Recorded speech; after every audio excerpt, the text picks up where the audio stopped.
Hello दोस्तों, खैर मकदम है आपका अपने ही YouTube channel A to Z info पर। दोस्तों, आज मैं उर्दू अनुवादक पार्ट 43 लेकर आपके बीच हाजिर हूँ, जो कि जीके का सेक्शन होगा आज। और इस जीके के सेक्शन में हम नियर अबाउट 20 क्वेश्चंस देखेंगे, जो कि जनरल बेस होंगे। सारे क्वेश्चंस ऐसे क्वेश्चंस होंगे जो मुख्तलिफ़ एग्ज़ाम्स में देखने को मिल सकते हैं, और आपके उर्दू अनुवादक के एग्ज़ाम में भी जो जीके का पोर्शन है वहाँ इस तरह के क्वेश्चंस देखने को मिल सकते हैं। तो चलिए क्वेश्चन की तरफ चलते हैं। क्वेश्चन नंबर 1 देखते हैं। क्वेश्चन नंबर 1 में कहा जा रहा है ये सारे क्वेश्चंस है, चूँकि मैंने उर्दू में ट्रांसलेट किया है तो ये उर्दू में आपको यहाँ से मदद मिलेंगे कि अगर वहाँ पे उर्दू में आपके क्वेश्चन देखने को मिले तो आसानी होगी समझने में। हस्बे ज़ेल में से कौन सी तिजारती फसलें नहीं है? हस्बे ज़ेल में से कौन सी तिजारती फसलें नहीं है? कह सकते हैं which one of them is not a crop cash crop. मतलब एक कैश क्रॉप एक होता है, तिजारती फसलों को बोलते हैं कैश क्रॉप, CASHCROP। तो कैश क्रॉप को हम बोलते हैं तिजारती फसलें। तो पूछा जा रहा है किसमें कौन सा तिजारती फसल नहीं है। आपके ऑप्शंस यहाँ पे हैं कपास, गन्ना, चाय पत्ती, ज्वार। तो दोस्तों, आप भी एक कलम और एक कॉपी लेके बैठिए ताकि प्रैक्टिस करते रहिए, अपने आंसर आप टिक करते रहिए। लास्ट में ज़रूर बताइए कि आपके कितने आंसर से सही हुए। तो चलिए हम इसका आंसर बता दे रहे हैं। हस्बे ज़ेल में से कौन सी तिजारती फसलें नहीं है? कपास, गन्ना, चाय पत्ती, ये सारे के सारे कैश क्रॉप में शुमार किया जाता है, तिजारती फसलें शुमार किया जाता है, सिवाय ज्वार के। क्या है? ज्वार ये आपका तिजारती फसल नहीं है, जिसको बाजरा भी बोलते हैं। क्या बोलते हैं? बाजरा। इसको बाजरा भी बोलते हैं, ज्वार भी बोलते हैं। तो ये आप जहन नशीन कर लीजिए कि बाजरा को ही ज्वार बोलते हैं। ज्वार आपका ये तिजारती फसल नहीं है, कैश क्रॉप नहीं है। सेकंड नंबर क्वेश्चन देखते हैं। सेकंड नंबर में कहा जा रहा है इंडिया की बैनुल अक़वामी सरहद किस मुल्क के साथ सबसे ज़्यादा मिलती है? इंडिया की बैनुल अक़वामी सरहद किस मुल्क के साथ सबसे ज़्यादा है, यानी सबसे ज़्यादा मिलती है? आपके ऑप्शंस पाकिस्तान, बांग्लादेश, भूटान, नेपाल। तो दोस्तों, अव्वलन आपको यहाँ समझने की ये ज़रूरत है कि इंडिया की बैनुल अक़वामी सरहद से यानी भारत का जो बॉर्डर है, मतलब बाउंड्री है, कितने ममालिक को टच करता है? तो ये टोटल आपके 7 ममालिक को टच करता है। आपका अगर आप शुमार करेंगे तो आपके 7 ममालिक को ये टच करता है, जैसे कि आपका अफ़गानिस्तान, पाकिस्तान, म्यांमार, भूटान, नेपाल। तो इस तरह करके टोटल आपके 7 हैं जो टच करता है। लेकिन इसमें से सबसे ज़्यादा किसे टच करता है दोस्तों? ये आपका जो है बांग्लादेश, इसका बिल्कुल राइट आंसर हो जाएगा। बांग्लादेश जो है, इंडिया का बॉर्डर बांग्लादेश से ज़्यादा शेयर करता है। ये आपका पड़ता है, ये आपका पड़ जाएगा, जैसे डायरेक्शन अगर देखते हैं आप तो ये आपका नॉर्थ है, ये साउथ है, ये ईस्ट है और ये वेस्ट है। तो ये आपका ईस्टर्न में पड़ता है। किस में पड़ता है? ईस्टर्न में पड़ता है दोस्तों। तो ये आपका बिल्कुल बांग्लादेश यहाँ पे बिल्कुल करेक्ट हो जाएगा, क्योंकि बांग्लादेश का कुछ हिस्सा हिंदुस्तान में घुसा हुआ है, यानी हिंदुस्तान के अंदर पड़ता है। तो इसी वजह से ये सर्कल होने की वजह से बांग्लादेश का जो बॉर्डर है हिंदुस्तान के बॉर्डर को ज़्यादा शेयर करता है, अपना बॉर्डर।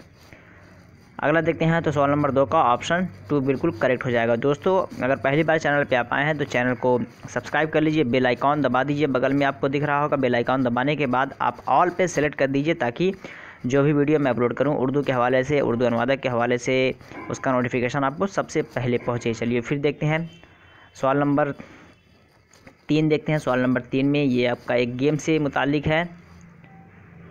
वाटर पोलो में जुमला कितने खिलाड़ी होते हैं? तो वाटर पोलो में जुमला कितने खिलाड़ी होते हैं? आपके ऑप्शन हैं 6, 7, 9 और 11। ये आपका 3 नंबर का सवाल है। अगर आपको इसका आंसर पता है तो अपने कॉपी में इसका आंसर टिक कर लीजिए। तो दोस्तों, इसका ऑप्शन 2 बिल्कुल करेक्ट हो जाएगा। कितने प्लेयर होते हैं? 7 प्लेयर होते हैं। ये इसके 7 प्लेयर में से 6 प्लेयर होते हैं, प्लस एक इसका मेन होता है। तो इस तरह ये मिला के आपके टोटल 7 हो जाते हैं। तो यहाँ पे ऑप्शन 2 जो है ये बिल्कुल इसका करेक्ट हो जाएगा कि वाटर पोलो ये आपका एक तरह का कह सकते हैं पानी में ये गेम होता है। वाटर रेस के हवाले से या फिर स्विमिंग से मुताल्लिक ये आपका गेम है, जो कि पानी में होता है। तो इसमें टोटल कितने प्लेयर होते हैं? एक टीम में 7 प्लेयर होते हैं। तो ऑप्शन 2 इसका बिल्कुल करेक्ट हो जाएगा। नेक्स्ट देखते हैं सवाल नंबर 4। हीमोग्लोबिन हस्बे ज़ेल का एक अहम हिस्सा है, यानी हीमोग्लोबिन का काम क्या है, क्या करता है? हीमोग्लोबिन का अगर डिफिशियंसी पाया जाए, क्या पाया जाए? डिफिशियंसी, DEFICIENCY, डिफिशियंसी, हेमोग्लोबिन का डिफिशियंसी पाया जाए, अगर फुकदान पाया जा रहा है, कमी पाया जाए तो नुकसान क्या होगा, या अगर हेमोग्लोबिन है तो उससे फ़ायदा क्या होगा। देखिए इसमें दिया हुआ सफ़ेद खुलिये, सुर्ख खुलिये, प्लाज्मा या तमाम। तो क्या होगा, हेमोग्लोबिन ये बहुत मशहूर है, जिसको ये आपका रेड ब्लड जो होता है दोस्तों, रेड ब्लड,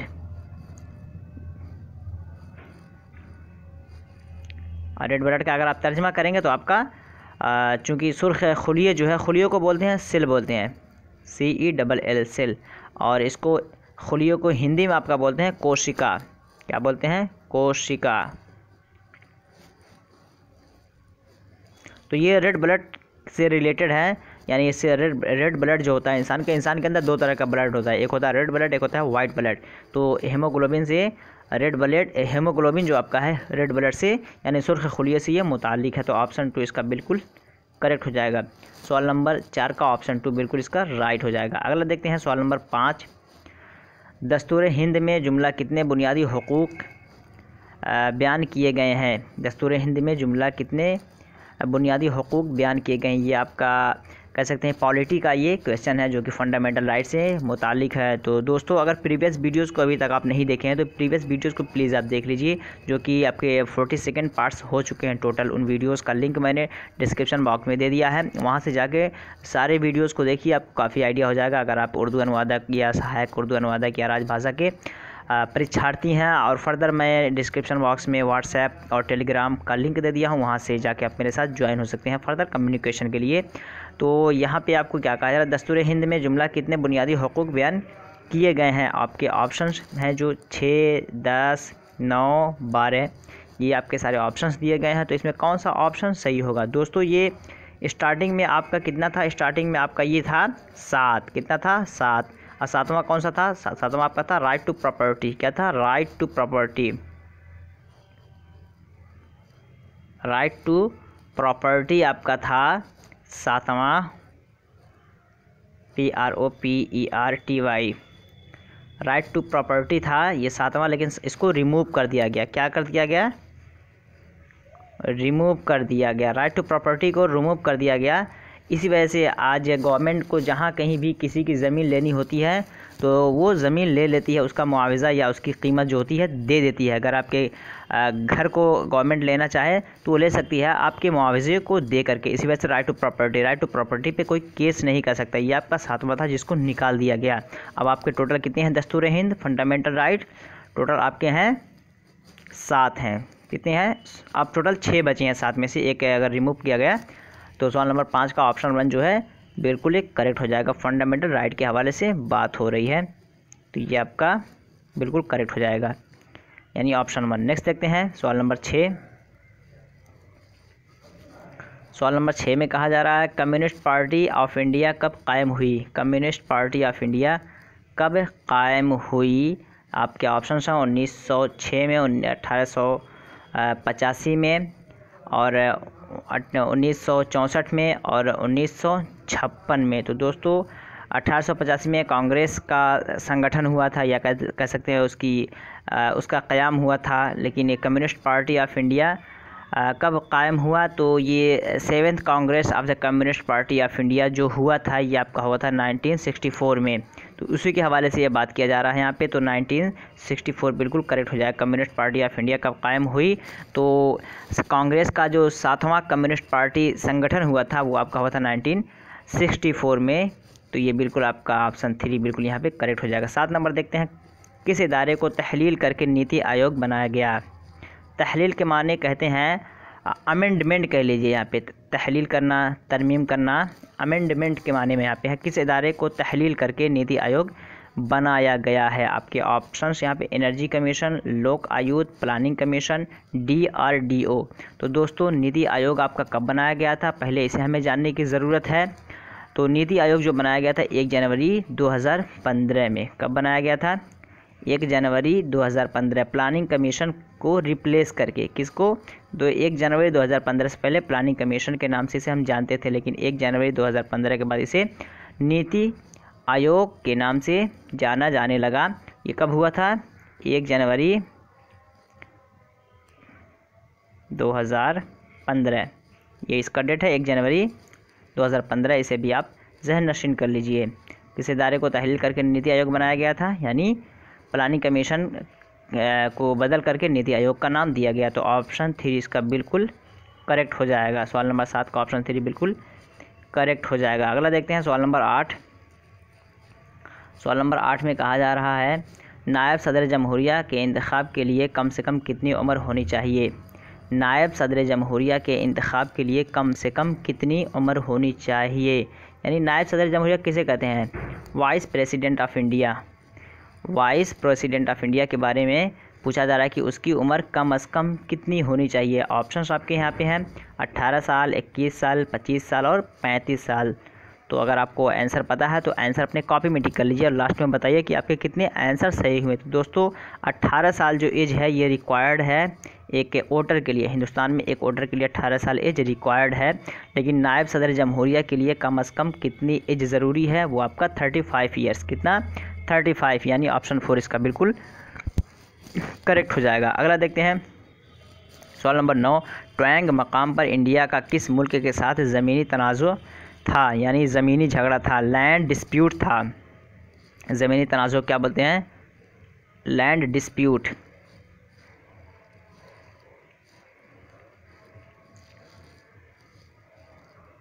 इसको भूमि झगड़ा भी बोलते हैं हिंदी में, और उर्दू में ज़मीनी तनाज़ुर या फिर इंग्लिश में लैंड डिस्प्यूट बोलते हैं। ट्वेंग मकाम पर इंडिया का किस मुल्क के साथ ज़मीनी तनाज़ुर था। आपके ऑप्शंस नेपाल, भूटान, पाकिस्तान या चीन। ये 9 नंबर का सवाल है। अगर आपको आंसर पता है तो आंसर इसका टिक कर सकते हैं। तो दोस्तों ट्वेंग मकाम पर मैकमोहन ने जब हिंदुस्तान को तकसीम कर दिया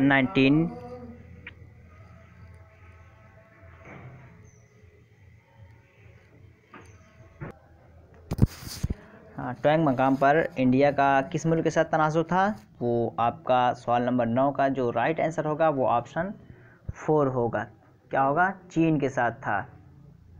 ऑप्शन 4 इसका बिल्कुल करेक्ट हो जाएगा। मैकमोहन के तकसीम के बाद हिंदुस्तान के तकसीम का जो हिंदुस्तान पाकिस्तान का जो तकसीम हुआ था उसमें जो बॉर्डर बताया गया था, वो जो कंट्रोवर्सी पैदा हुआ था वो और इंडिया और चाइना के बीच हुआ था। तो यहाँ पे ट्वेंग मकाम पर इंडिया का किस मुल्क के साथ ज़मीनी तनाज़ुर था, तो वो चीन के साथ था। तो ऑप्शन 4 यहाँ पे बिल्कुल करेक्ट हो जाएगा। 10 नंबर देखते हैं, लैन किसका मुखफ़फ़ है। लैन किसका मुखफ़फ़ है, यानी लैन ये शॉर्ट फॉर्म है किस चीज़ का। आपके ऑप्शन है यहाँ पे line area network, linear area network, local area network, land area network. तो 10 नंबर का अगर आपको आंसर पता है तो आंसर अपने टिक कर लीजिए, और बहुत आसान है, आपको पता होना चाहिए। तो लोकल एरिया नेटवर्क ऑप्शन 3 जो है ये बिल्कुल इसका करेक्ट हो जाएगा। लैन ये लोकल एरिया नेटवर्क का मुखफ़फ़ है, शॉर्ट फॉर्म है, या एब्रीविएशन भी हम कह सकते हैं।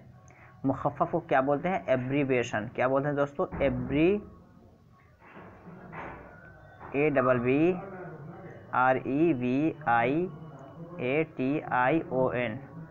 एब्रीविएशन बोलते हैं मुखफ़फ़ को। 11 नंबर देते हैं, चंद्रगुप्त मौर्य का बेटा कौन था। चंद्रगुप्त मौर्य का बेटा कौन था, बिंदुसारा, चंद्रगुप्त दोम, अशोका या फिर बिम्बिसारा।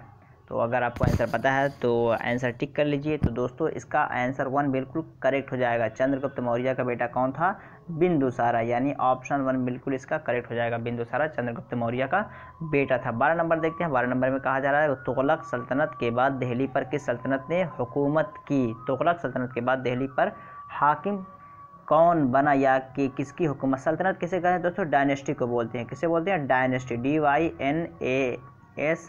DYNASTY, डायनेस्टी कहते हैं सल्तनत को। इसको हिंदी में बोलते हैं वंश। क्या बोलते हैं इसको, हिंदी में इसको बोलते हैं वंश। तो इसे भी आप मज़ीद मुफरदात को भी नोट कर लीजिए कि सल्तनत को क्या बोलते हैं उर्दू, हिंदी, इंग्लिश में। तो वंश और डायनेस्टी ये आपका हो जाएगा उर्दू, हिंदी, इंग्लिश। तो यहाँ पे मुगलिया है, बहमनी है, यहाँ पे खिलजी है ये आपका, और ये सैयद है। तो कौन मुगलिया तुगलक सल्तनत के बाद दिल्ली पर किस सल्तनत ने हुकूमत की, ये 12 नंबर का सवाल है। तो 12 नंबर का अगर आंसर आपको पता है तो आंसर टिक कर लीजिए। इसका ऑप्शन 4 बिल्कुल करेक्ट हो जाएगा। क्या दोस्तों, तुगलक सल्तनत के बाद दिल्ली पर किस सल्तनत ने हुकूमत की, तो सैयद सल्तनत ने दिल्ली पर हुकूमत की तुगलक सल्तनत के बाद। तो ऑप्शन 4 इसका बिल्कुल करेक्ट हो जाएगा। नेक्स्ट देखते हैं सवाल नंबर 13। दोस्तों अगर सेशन अच्छा लग रहा हो तो सेशन को लाइक कीजिए, दोस्तों को शेयर कर दीजिए, और ताकि उन दोस्तों को भी फ़ायदा हो सके जो आपके साथ उर्दू और मादा की तैयारी कर रहे हैं, उनकी भी तैयारी अच्छी हो सके। कि 13 नंबर देखते हैं, पहले वाइसराय ऑफ इंडिया कौन थे? पहले वाइसराय ऑफ इंडिया कौन थे? आपका 13 नंबर का सवाल है। Lord Canning, Lord Mountbatten, Lord Curzon, Lord Wavell. 13 number में क्या राइट आंसर होगा? अगर आंसर पता है तो आंसर टिक कर लीजिए। लॉर्ड कैनिंग, ये बिल्कुल इसका करेक्ट हो जाएगा। पहले वाइसराय ऑफ इंडिया कौन थे? लॉर्ड कैनिंग, यानी ऑप्शन 1 इसका बिल्कुल करेक्ट हो जाएगा। नेक्स्ट देखते हैं 14 नंबर सवाल देखते हैं, रतूबत को नापने वाला आला कौन सा है? रतूबत का नापा किससे जाता है? ह्यूमिडिटी जिसको कहते हैं, क्या बोलते हैं? Humidity, HUMIDITY, humidity. ह्यूमिडिटी किससे नापा जाता है? या फिर ह्यूमिडिटी के नापने के आला को हम किस नाम से जानते हैं? आपके ऑप्शन हाइड्रोमीटर, हाइग्रोमीटर, साइकोमीटर या एनीमोमीटर। तो दोस्तों अगर इसका आंसर आपको पता है तो इसका आंसर आप टिक कर लीजिए कि हम रतूबत को नापने वाला आला कौन सा इस्तेमाल करते। तो हाइड्रोमीटर जो होता है दोस्तों, ये डेंसिटी ऑफ सी जो होता है या डेंसिटी ऑफ वाटर वगैरह जो होता है उसके नापने के लिए होता है। लेकिन जो आपका रतूबत है, ह्यूमिडिटी है, 14 नंबर का सवाल आपका है, ह्यूमिडिटी को नापने के लिए जो हमारा होगा वो ऑप्शन 2 इसका बिल्कुल करेक्ट हो जाएगा। क्या है वो? हाइग्रोमीटर। क्या है दोस्तों? Hygrometer, HYGROMETRE। हाइग्रोमीटर से हम क्या करते हैं? रतूबत को नापते हैं। तो ऑप्शन 2 इसका बिल्कुल करेक्ट हो जाएगा। नेक्स्ट देखते हैं सवाल नंबर 15। सवाल नंबर 15 में क्या कहा जा रहा है? एक्सरेज का मोजिद कौन है? Who is the inventor of X-ray की? एक्सरे को खोज करने वाला कौन है? आपके ऑप्शंस हैं WC रोएंगटन, अल्बर्ट आइंस्टाइन, न्यूटन या गैलीलियो। तो दोस्तों इसका राइट आंसर क्या होगा 15 का? तो इसका राइट आंसर आपका हो जाएगा ऑप्शन 1। क्या है? WC रोएंगटन। इसने कब खोज किया था इसको? यानी एक्सरे का खोज इसने कब किया था? 1895 में। कब किया था? 1895 में इसको खोज किया था। एक्सरे का खोज WC रोएंगटन ने 1895 में किया था। तो ऑप्शन 1 इसका बिल्कुल करेक्ट हो जाएगा। नेक्स्ट देखते हैं आपका 16 नंबर का सवाल है, fast research institute of India किस शहर में वाक़ है? Fast research institute of India किस शहर में वाक़ है? आपको ये बताना है कि ये कहाँ पे स्थित है या लोकेटेड है, सिचुएटेड है। आपके ऑप्शन रांची है, देहरादून है, वाराणसी है या लखनऊ है। तो ये 16 नंबर का सवाल है। अगर आपको आंसर पता है तो आंसर टिक कर लीजिए। दोस्तों यहाँ पे ऑप्शन 2 बिल्कुल करेक्ट हो जाएगा। देहरादून। देहरादून कहाँ पे? उत्तराखंड में ये वाक़ है। उत्तराखंड में ये आपका वाक़ है। तो ऑप्शन इसका 2 बिल्कुल करेक्ट हो जाएगा। नेक्स्ट देखते हैं 17 नंबर। 17 नंबर में कहा जा रहा है, दुनिया का सबसे तवील मुजस्समा किस दरिया के किनारे तामीर किया गया है? स्टैचू ऑफ यूनिटी, जिसको स्टैचू ऑफ यूनिटी के नाम से जाना जाता है, ताप्ती है, झेलम है, नर्मदा है या कृष्णा। स्टैचू ऑफ यूनिटी ये किसका है? ये दोस्तों है आपका सरदार वल्लभ भाई पटेल, और इनको हम आयरन मैन के नाम से भी जानते हैं। किस नाम से जानते हैं? आयरन मैन के नाम से भी जानते हैं। तो पूछ लिया जाए कि आयरन मैन के नाम से किसको जाना जाता है?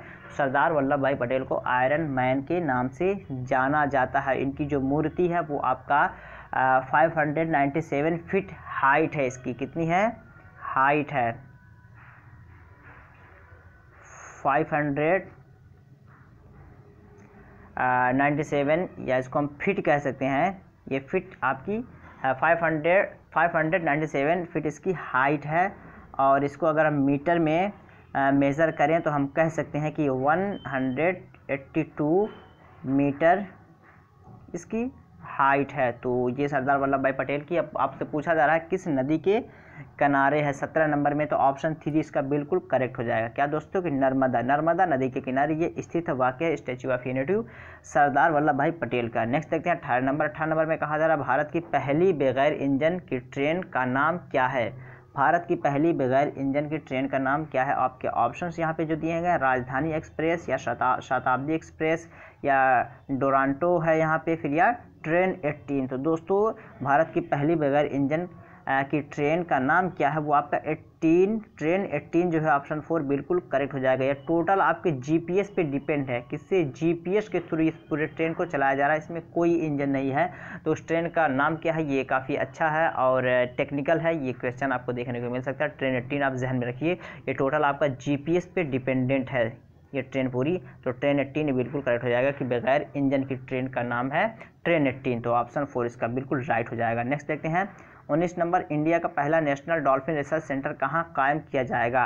इंडिया का पहला नेशनल डॉल्फिन रिसर्च सेंटर कहाँ कायम किया जाएगा? आपके ऑप्शन है भुवनेश्वर, गुवाहाटी, पटना या कोलकाता। कहाँ पे कायम किया जाएगा? जहाँ पे इंडिया का पहला नेशनल डॉल्फिन रिसर्च, यानी जहाँ पे डॉल्फिन जो मछलियाँ हैं उन पे तहकीक किया जाएगा, उन पे खोज किया जाएगा कि उसे हम किन किन कामों के लिए इस्तेमाल कर सकते हैं या उनके फ़वाइद नुकसान क्या है, उस पर पूरी रिसर्च चलेगी। ये कहाँ पे कायम किया जाएगा? ये 19 नंबर का सवाल है। तो ये जो कायम होगा आपका, ये पटना में कायम होगा। कहाँ पे? पटना में। तो ऑप्शन 3 इसका बिल्कुल करेक्ट हो जाएगा कि नेशनल डॉल्फिन रिसर्च आपका ये पटना में कायम के हवाले से बात की गई। नेक्स्ट देखते हैं 20 नंबर, और ये आज का हमारा आखिरी होगा। 20 नंबर में कहा जा रहा है इंडिया के दूसरे वज़ीर आज़म कौन थे? आपके ऑप्शन जवाहरलाल नेहरू, इंदिरा गांधी, लाल बहादुर शास्त्री या फिर वीपी सिंह। 20 नंबर में दोस्तों क्या इसका आंसर होगा, ये मैं आपके लिए छोड़ जा रहा हूँ। अगर आपको पता है तो आप इसका आंसर कमेंट में डाल दीजिए कि इसका राइट आंसर क्या होगा, ताकि पता चले कि आपकी तैयारी कैसे है। और आप लोग ज़रूर कमेंट करके बताइएगा कि इंडिया के दूसरे वज़ीर आज़म कौन थे। तो हम इसी पे इत्तेफाक करते हैं, और आपके लिए ये क्वेश्चन मार्क है। प्लीज़ आप लोग कमेंट करके बताइएगा कि इस दूसरे वज़ीर आज़म कौन है। तो दोस्तों, ये सेशन अगर अच्छा लगा हो तो कमेंट करके बताइए और दोस्तों को शेयर कीजिए, और अगर अभी तक सब्सक्राइब नहीं किए हैं सब्सक्राइब कर लीजिए, ताकि इस तरह के अच्छे वीडियोज़ आपको देखने को मिले और आपके एग्ज़ाम में मदद मिल सके। चलिए फिर मिलते हैं नेक्स्ट वीडियो में, तब तक के लिए have a nice day. Thank you.